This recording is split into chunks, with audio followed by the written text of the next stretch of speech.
साई राम ओम गुरु। अध्याय 29। यात्रा की पूर्णता। अपने प्रश्नों तथा संदेहों के मिश्रण को अपने हृदय में दबाकर ओम गुरु उसी दिन यात्रा पूर्ण कर बेस कैंप लौट आए। उस रात को वहीं रुककर अगले दिन वे पुरांग आ गए। वहां से उसी रात को हिल्सा पहुंचे। हिल्सा में प्रकृति के भिन्न भिन्न रूप देखने को मिले। सामान्यतः हिल्सा एक सूखाग्रस्त क्षेत्र है। वहां 800 लोगों के ठहरने की व्यवस्था थी, किंतु दुर्भाग्यवश 2000 लोग फंसे हुए थे। मौसम अनुकूल न होने के कारण विवश होकर 6 दिनों तक ऐसे स्थान पर रहना पड़ा जहां खाने पीने की कोई उचित सुविधा नहीं थी। शूल की तरह चुभने वाली हवा का प्रहार प्राण घातक लग रहा था। इतना ही नहीं, थोड़ी दूर पर ओम गुरु की नजर पड़ी तो पाया कि कुछ यात्रियों के शव लावारिस पड़े थे।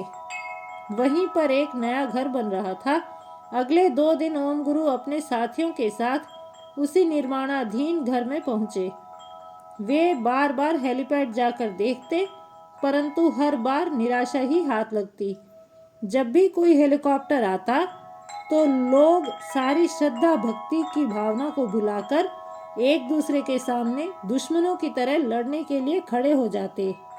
सबको हिल्सा से निकलने की तत्परता थी। इस धक्का मुक्की में ओम गुरु 2 बार गिर गए। स्पष्ट बताया गया था कि जो बलपूर्वक हेलीकॉप्टर में पहले चढ़ जाएगा वही पहले जा पाएगा, नहीं तो प्रतीक्षा करते करते महीनों का समय भी लग सकता है।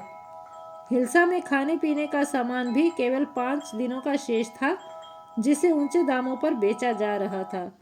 अंततः 6ठे दिन ओम गुरु भी जैसे तैसे सिमिकोट आ गए। वह अत्यंत सुंदर स्थान निर्धन नेपालियों का निवास स्थान था, जिनकी जीविका का साधन यात्री ही थे।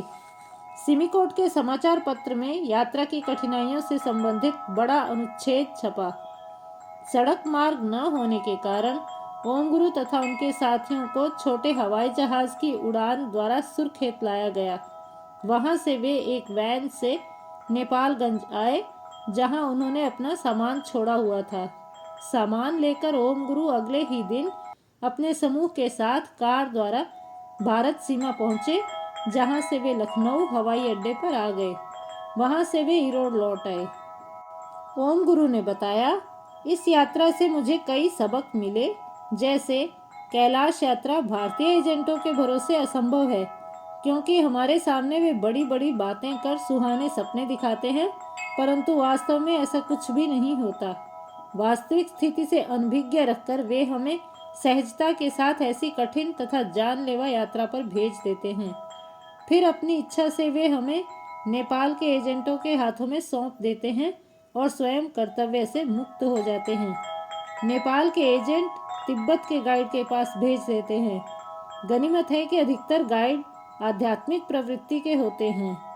भाग्यशाली अवसर। भारत सरकार द्वारा की गई व्यवस्था कहीं अच्छी होती है। काठमांडू से ल्हासा के बदले दिल्ली सिक्किम मार्ग पर कैलाश यात्रा अधिक सुगम होती है। जो भी हो, कुछ खट्टे मीठे अनुभवों के साथ ओम गुरु को इस यात्रा के दौरान भांति भांति के अनुभव हुए। इस यात्रा से उनको न केवल मन अपितु आत्मा भी तृप्त हो गई। भगवान भोलेनाथ तथा माता पार्वती के विशिष्ट दर्शन अद्भुत, दिव्य तथा भव्य थे। कैलाश यात्रा की प्राप्ति वरदान के समान सौभाग्यपूर्ण है। ओम गुरु को यह सौभाग्य प्राप्त हुआ।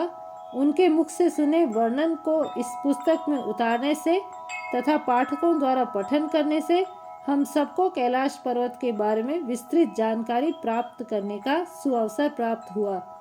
इससे हम सब भी कहीं न कहीं इस सौभाग्यपूर्ण यात्रा के भागीदार बन सके।